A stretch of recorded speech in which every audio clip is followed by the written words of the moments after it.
Bonjour à tous, j'espère que vous allez bien. Aujourd'hui on se retrouve pour une vidéo sur les réponses les plus stupides faites par des criminels à la police. Alors sur Reddit on trouve le témoignage de policiers qui ont donné les réponses les plus stupides qu'ils ont reçues de criminels. Et je vous ai fait une sélection des 5 témoignages les plus drôles. Allez, c'est parti!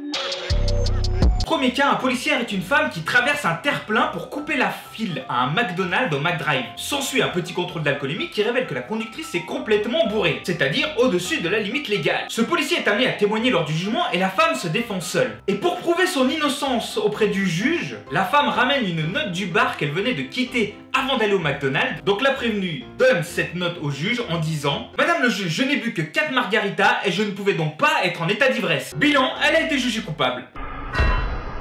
Deuxième cas, un policier qui se fait appeler The Black Cops était en train d'arrêter un dealer suspecté de vendre de la méthamphétamine. En le fouillant, il trouve effectivement la méthamphétamine dans ses poches et c'est à ce moment-là que le mec lui répond: le pantalon est bien à moi, mais pas les poches. C'est ce qu'on appelle un gros déni de réalité. Je sais nager mais pas dans l'eau. On part aux US où un policier qui est chargé d'escorter les prisonniers jusqu'à leur audience accompagne un voleur de poste de radio jusqu'au tribunal afin de savoir s'il plaide coupable ou non coupable. Système américain, tout ça. La cour demande alors prévenu s'il a un avocat ou s'il a besoin d'un avocat commis d'office. Le prévenu répond qu'il peut se payer un avocat. Le juge lui demande alors ce qu'il fait dans la vie pour gagner de l'argent. Et la réponse du mec est excellente puisqu'il répond: je vole des postes de voiture et je les revends.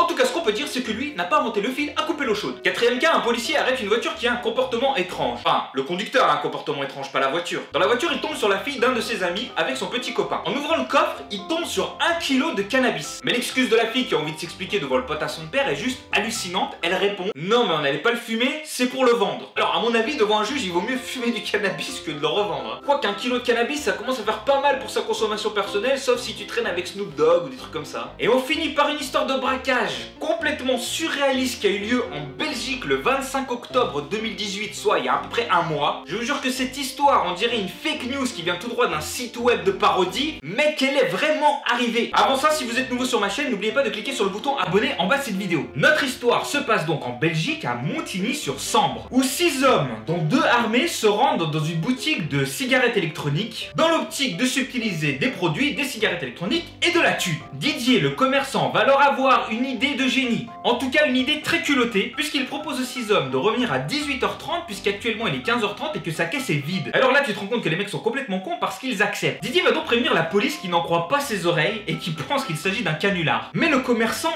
insiste. Du coup, la police décide d'y aller à 18h30 pour arrêter les voleurs. L'histoire pourrait s'arrêter là, mais non. En fait, c'est con.